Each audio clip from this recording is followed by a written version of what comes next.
Okay na, ka-live na? Magandang araw po sa ating lahat. Tayo po ay live na nandito sa Puktoy Elementary School kung saan ay atin pong inaalam ang kasalukuyang sitwasyon ng mga boboto dito po sa kanila o sa dalawang presinto na nakatalaga dito po sa lugar na ito. Kanina pong umaga ay una nang bumoto ang atin pong incumbent governor at re-electionist na si Governor Presbitero Velasco Jr. At inaasahan naman po na darating maya-maya sapagkat dito rin po ang presinto na pagbobotohan ng atin naman pong kasalukuyang House Speaker, Lord Alan Quinto Velasco, at gayon din ng kanya pong ina at kasalukuyan naman pong mayor ng Bayan ng Torrijos na si Mayor Lorna Quinto Velasco. Sa pagkakataon pong ito mga kababayan ay atin pong nasasaksihan ang mga tao, dumagsana po ang bilang ng mga tao na nagtungo dito po sa Puktoy Elementary School para naman po sa kanilang napakahalagang pagboto. At sa pagkakataon pong ito mga kababayan ay makakapanayam natin ang isa naman sa nominado ng Pusong Pinoy Party List kung saan kanina lamang po ay siya ay bumoto na rin at wala naman pong nakikita tayo na anumang aberya dito po sa kanilang dito po sa Puktoy Elementary School. Narito po si Mr. Christopher Laus para ating kapanayamin at alamin kung ano yung kanyang naging karanasan sa pagboto ngayong araw. Magandang araw po at welcome po sa ating live feed. Okay, magandang umaga sa lahat ng mga taga-Barangay Puktoy, mga taga-Torrijos at sa ating mga mayan sa buong lalawigan ng Marinduque. Isang magandang araw. Anong oras po kayo, sir, pumila dito sa Puktoy Elementary School? 7 o'clock in the morning. Tapos kayo po ay kakatapos lamang bumoto? Yes, katatapos lang. Ano po ang inyong naging karanasan sa pagboto? So far naman, yun, unti-unti nga dumadagsa ang mga tao, pero yung proseso naman sa loob sa pagboto, mabilis naman. So, mabilis po dahil digital naman na ngayon yung pagboto. Wala na po kayo nakitang struggle sa pagboto? Wala namang struggle. So, ano po ang inyong masasabi dahil ngayon po ay atin ang sabi nga po ay magdidesisyon ang mga tao para naman po sa mga kakandidato o para naman po sa mga susunod na mamumuno sa ating lalawigan. Ano po ang o sa ating bansa? Ano po ang inyong maaring mensahe para sa ating mga kababayan, lalo na po yung hindi pa o yung wala pa dito sa mga presinto para bumoto? Yung sa aking mga kababayan dito sa ating lalawigan at sa buong Pilipinas, yung mga wala pa dito sa mga school sa mga presinto para bumoto, mga kababayan, please go out and vote. Suportahan po natin ang ating mga kandidato. Ito po ay ating responsibilidad ng bawat mamamayan. Maraming salamat po. Yaan po si Mr. Christopher Laos. Kayo po ay ikalawang nominado. Yes. Ikalawang nominado sa Pusong Pinoy Party List. Maraming salamat po sa pagpapaunlak ng panayam and good luck po sa inyo. Thank you po. Alright. Thank you. God bless. Thank you po.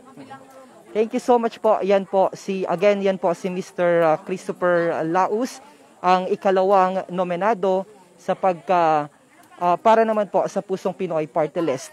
At makakapanayam din po natin ang head teacher ng Puktoy Elementary School para naman po magbigay sa atin ng update sa kung ano-ano po yung mga karanasan at mga challenges na nakikita po nila at naranasan sa pagbubukas nga po ng eleksyon o ng mga presinto. Dalawang presinto po yung nandito sa Puktoy Elementary School.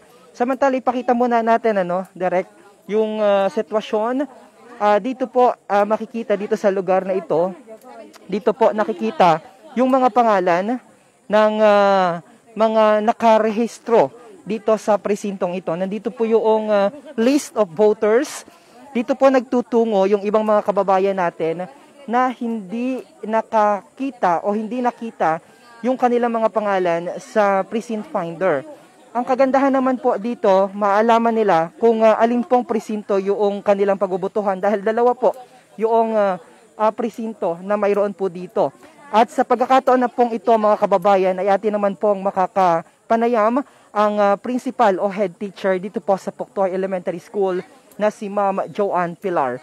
Magandang umaga po Ma'am Joanne at welcome po sa ating live feed. Good morning po sa inyong lahat. Ma'am, kumusta po ang naging pagbubukas ng ating pong presinto kaninang umaga at anong oras po ito opisyal na nagbukas? So far po, okay po. So far po, ngayon pong araw ay 5 a.m. po, nandito na po agad ang ating mga EB po, tsaka po yung mga teachers po natin and other watchers para po sa pagsisimula ng ating gawain at botohan ngayong araw. And then by 5:30 a.m., na-fix na po lahat yung ating mga materyales, yung ating voting machine, as well as yung mga paraphernalias. And exactly 6 a.m. po, nag-start po yung ating voting proper.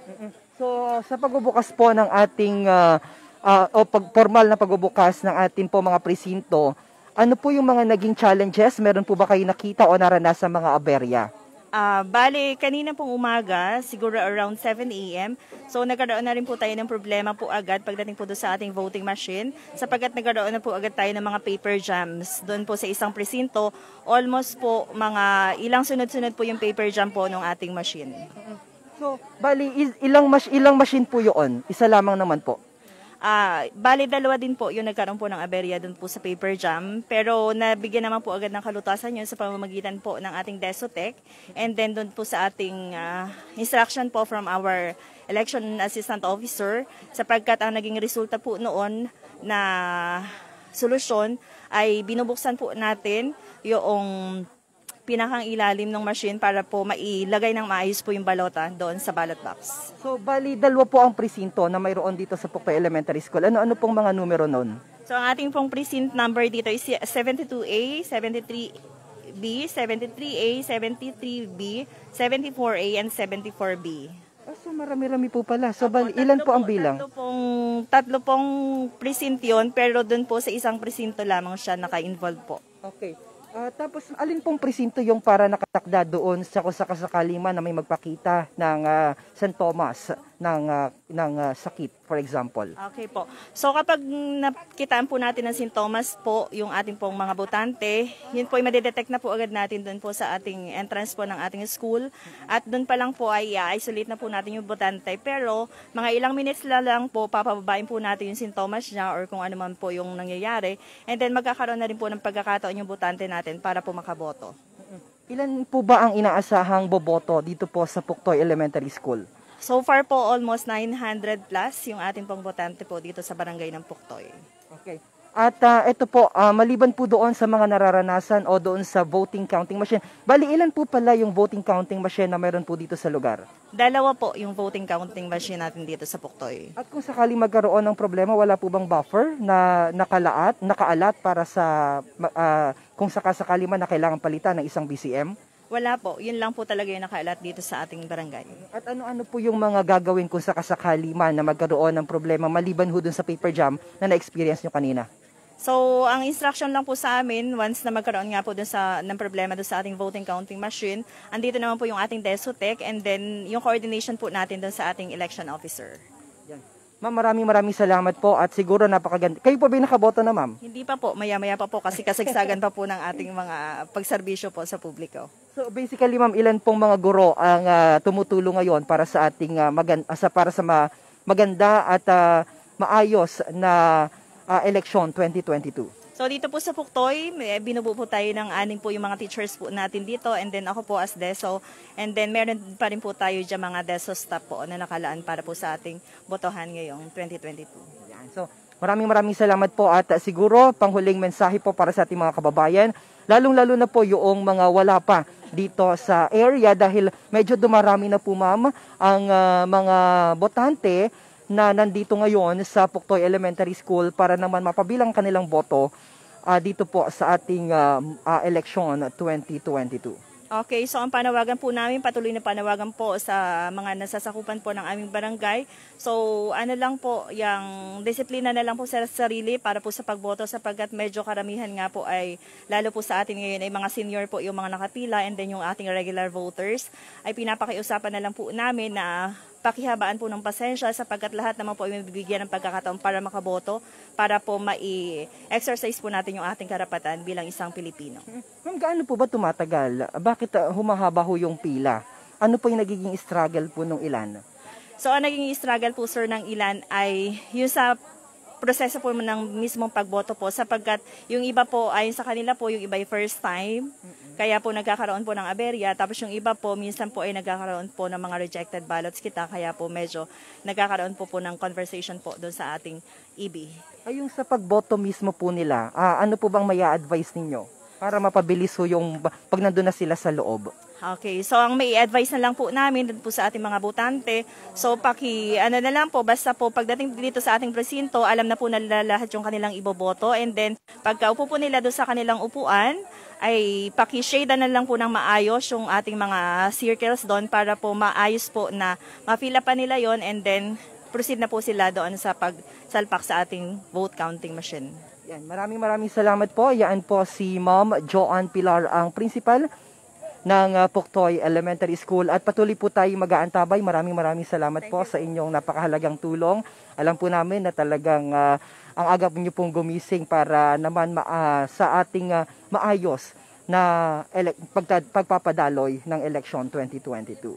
Yan muli po, yan po ang principal ng Puktoy Elementary School, si Ma'am Joanne Pilar, kung saan ay ipinahayag po niya kanina na kanina po bago magbukas ang mga presinto po dito ay naranasan nila yun pong sabi nga po ay aberya dulot po nung paper jam naman nung mga kapag pinapasok po yung ang mga balota sa vote counting machine o sa tinatawag po na BCM. So manatili po kayong nakatutok mga kababayan sa atin pong live coverage ng Hatol sa Bayan at nandito nga po tayo.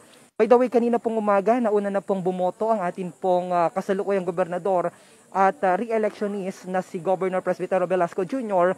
Habang inaantabayan na naman po natin mga kababayan, ang pagdating naman po at pagboto ni Speaker Lord Alan Velasco sapagkat sa paaralang ito rin po nakatakda po silang bumoto, gayon din po ang kasalukuyang mayor o alkalde ng bayan ng Torrijos na si Mayor Lorna Quinto Velasco.